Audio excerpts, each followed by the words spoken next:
Snake প্ল্যান্টের কিভাবে যত্ন নেব আর কিভাবে এটা ভালো গ্রো করবে আর এটার বাচ্চা কিভাবে আলাদা করব, এই প্রশ্ন আমাকে অনেকজন করে থাকে। তাই আজকে এটা নিয়ে ছোট্ট একটি ভিডিও শেয়ার করব। আমরা সবাই কম বেশি দেখেছি অফিস কিংবা রেস্টুরেন্ট কিংবা বাসার যে কোনো স্থানে এই স্নেক প্ল্যান্টটা লাগানো হয়, কারণ এটা দেখতে খুবই সুন্দর হয়, হার্ডি হয় আর স্ট্রং হয় যদি আপনি এটা সঠিকভাবে পরিচর্যা নিতে পারেন। তাহলে আপনি যদি এটা সম্পর্কে সম্পূর্ণ ডিটেলস জেনে যান তখন কিন্তু আপনি এই একটা গাছ থেকে কিন্তু অনেকগুলো গাছ করতে পারবেন, এমনও হতে পারে হাজার হাজার গাছও তৈরি করতে পারবেন। চলুন এখন স্নেক প্ল্যান্টের যত্ন সম্পর্কে জানি, কেমন পরিবেশে রাখতে হবে। এটা অন্ধকার জায়গা থেকে একদম লাইট জায়গাতেও খুব সুন্দরভাবে মানিয়ে নিতে পারে নিজেকে। মানে আপনি যেখানেই রাখেন না কেন ওই জায়গাতে যেন আলো বাতাসটা ঠিক মতো আসা যাওয়া করে।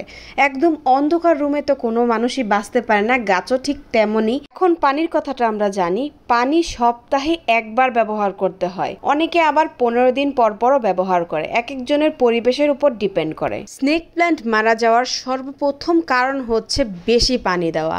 এটার পানি অনেক কম পরিমাণে ব্যবহার করতে হয়। চলুন এখন আমরা বেবি স্নেক প্ল্যান্টগুলো কিভাবে লাগাতে হয় সেটা শেয়ার করি। আমাদের সর্বপ্রথম কাজ হচ্ছে একটি পট নির্বাচন করা, কোন পটটিতে আপনি স্নেক প্ল্যান্টগুলো লাগাবেন।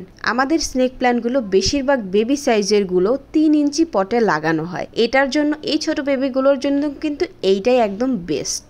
আমরা সবাই কম বেশি বেশিরভাগ সময় ভুল করি এই পট নির্বাচন করার সময়।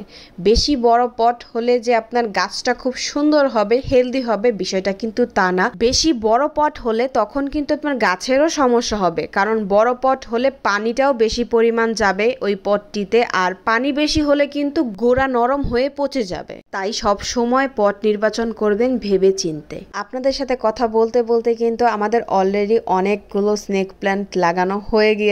অলরেডি এখানে অনেকগুলো আছে, দেখেন এগুলো কিন্তু এখনো সম্পূর্ণ শেষ হয় নাই। এই যে এই বালতি ভরা আছে, এটা 20 ইঞ্চির বালতি, আর সামনে আরেকটা বালতি আছে।